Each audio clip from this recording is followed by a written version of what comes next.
hancurnya moral elit politik bangsa ini.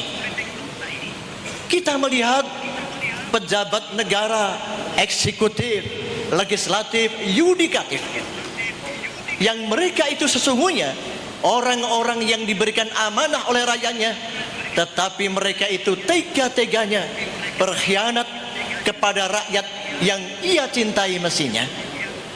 KKN, kolosi, korupsi, nepotisnya berjalan tanpa ampun. Mereka melakukan korupsi dan kolusi tidak punya perasaan malu. Bahkan presiden sendiri Jokowi pun tega-teganya menghancurkan kekuatan hukum dengan melahirkan anak haram calon presiden yang namanya Dul Gibran. Dul Gibran.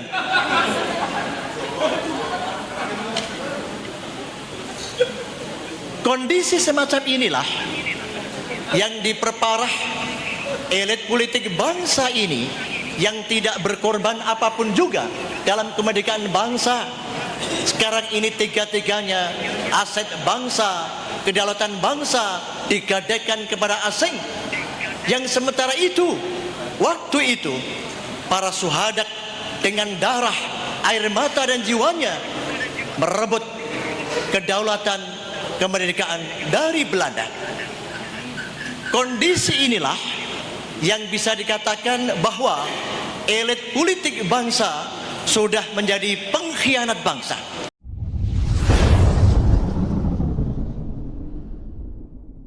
Pak Sukri Fadli. Assalamualaikum warahmatullahi wabarakatuh.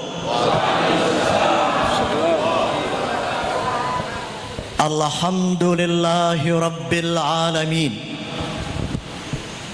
Wassalatu wassalamu ala asrafil anbiya'i wal mursalin wa ala alihi wa ashabihi ajmain.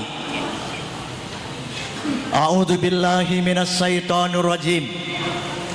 Bismillahirrahmanirrahim.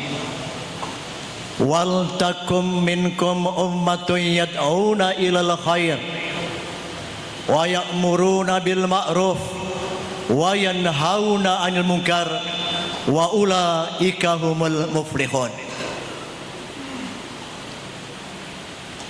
Para bini sepuh dan sesepuh yang saya hormati, hadir dalam kesempatan kali ini Kiai Haji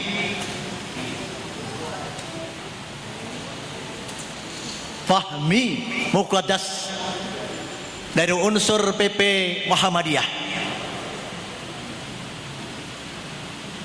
para alim ulama yang saya hormati, khususan kepada para pembicara yang saya hormati dan saya muliakan, hadirin sekalian yang berbahagia.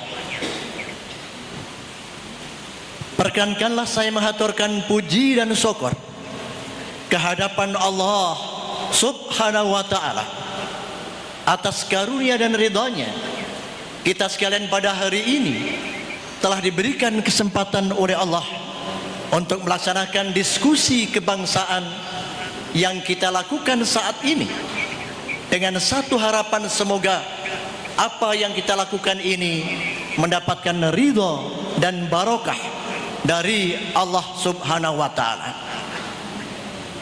Hadirin sekalian yang berbahagia,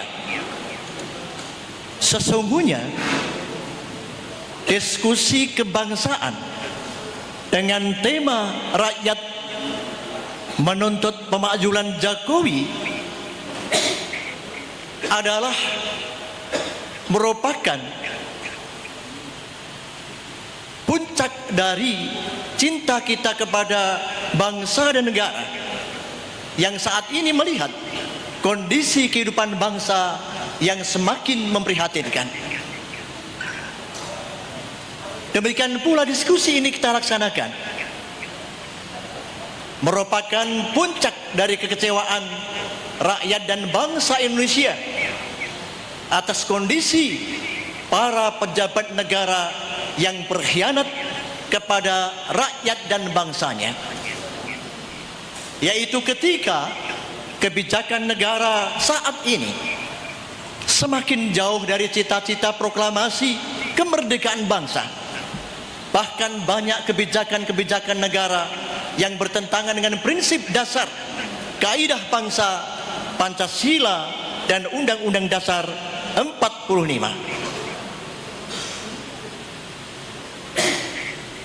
Persoalannya adalah ketika kondisi kehidupan bangsa semacam ini terus-menerus berjalan, pasti bangsa ini akan mengalami kehancuran. Karena apa? Sebab saat ini bangsa masih ada, negara masih ada, tetapi kebijakan negara dikendalikan oleh kekuatan oligarki, pemilik modal, dan juga negara-negara asing. Oleh karena itu lahirnya petisi 100 dalam rangka untuk menegakkan amar ma'ruf nahi mungkar, memperbaiki kehidupan bangsa dan negara ini kembali kepada jati negara, jati diri negara, yaitu Pancasila dan Undang-Undang Dasar yang sesungguhnya. Saudara sekalian yang saya muliakan, ketika negara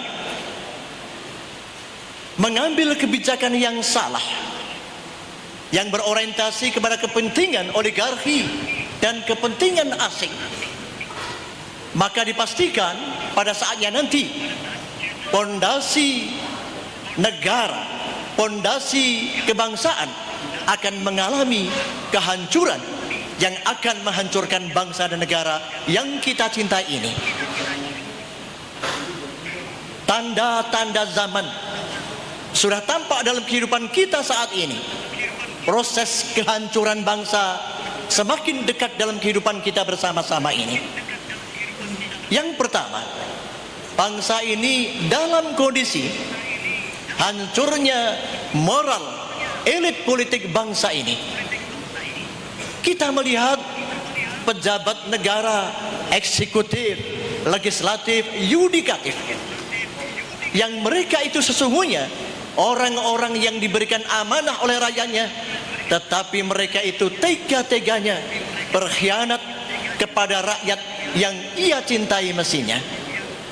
KKN, kolusi, korupsi, nepotisnya berjalan tanpa ampun. Mereka melakukan korupsi dan kolusi tidak punya perasaan malu. Bahkan Presiden sendiri, Jokowi pun tega-teganya menghancurkan kekuatan hukum dengan melahirkan anak haram calon presiden yang namanya Dul Gibran. Dul Gibran.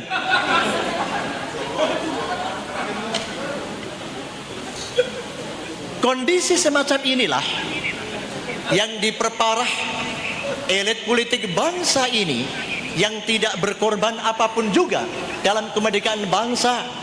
Sekarang ini tiga-tiganya aset bangsa, kedaulatan bangsa digadaikan kepada asing, yang sementara itu waktu itu para syuhada dengan darah, air mata dan jiwanya merebut kedaulatan kemerdekaan dari Belanda. Kondisi inilah yang bisa dikatakan bahwa elit politik bangsa sudah menjadi pengkhianat bangsa. Yang kedua,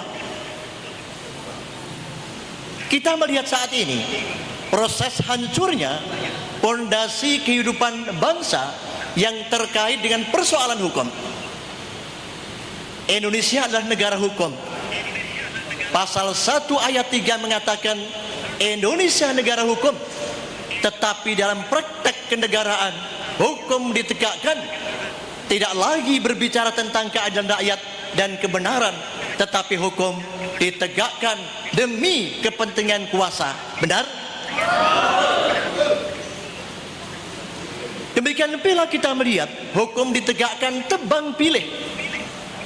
orang-orang yang cinta kepada negara memberikan sikap kritis kepada negara ini, dianggap sebagai orang yang anti Pancasila, orang yang anti NKRI. Sementara orang-orang yang melakukan korupsi, tetapi kalau dia itu kroninya Jokowi, aman-aman saja.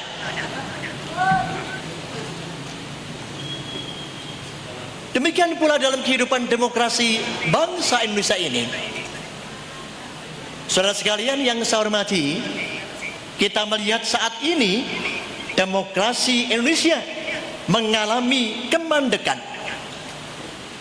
Demokrasi bangsa ini dalam cengkeraman kekuatan oligarki asing dan asing. Demikian pula kita melihat secara nyata tidak berlangsungnya trias politika eksekutif, legislatif, yudikatif yang semuanya dikendalikan oleh kekuatan asing, pasti akan merusak kehidupan bangsa dan negara yang kita cintai ini. Saya melihat secara pasti semua kebijakan negara tunduk kepada proposal asing dan asing.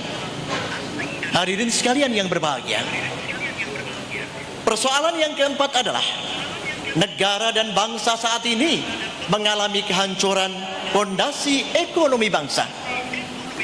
Pasal 33 Undang-Undang Dasar 45 yang pada prinsipnya menyatakan aset bangsa ini harus dipergunakan seluasnya untuk kepentingan bangsa dan negara, saat ini dipersembahkan, digadaikan kepada asing dan asing. Rakyat menderita tanpa peduli apapun juga. Oleh karena itulah saya ingin mengatakan sudah saatnya Islam mengajarkan wa qul ja'al haqqu wa zahaqal batil innal batila kana zahuqa. Katakanlah yang hak telah datang, yang batil akan lenyap. Sesungguhnya kebatilan itu akan lenyap. Kalau rakyat dan bangsa, TNI, Polri bersatu sadar untuk menyelamatkan kehidupan bangsa ini, pasti malang putung, rawe lantas, Presiden Jokowi ini pasti bisa kita lansirkan. Sanggup? Sanggup? Takbir. Sekali lagi saya ingin mengatakan bahwa apa yang kita lakukan ini bukan kita bakar kepada negara, tetapi atas dasar cinta kita kepada negara dan bangsa Indonesia.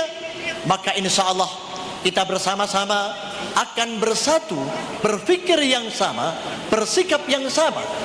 Petisi 100 akan mencoba terus bergerak untuk mendesak DPR agar bersidang untuk melakukan pengadilan kepada Presiden Jokowi. Kalau sampai kemudian tidak berhasil, maka pasti akan terjadi people power. Semoga Allah memberikan pertolongan kepada kita bersama-sama. Semoga Allah menyelamatkan bangsa Indonesia ini. Tentunya rakyat bersatu, insya Allah Indonesia tidak akan bisa dikalahkan. Demikianlah sambutan atas nama panpel dan pengantar. Semoga apa yang kita lakukan ini mendapatkan ridho dan barokah dari Allah Subhanahu wa taala. Aqulu qouli hadza wastaghfiru innahu huwal ghafurur rahim. Billahi taufik wal hidayah. Assalamualaikum warahmatullahi wabarakatuh.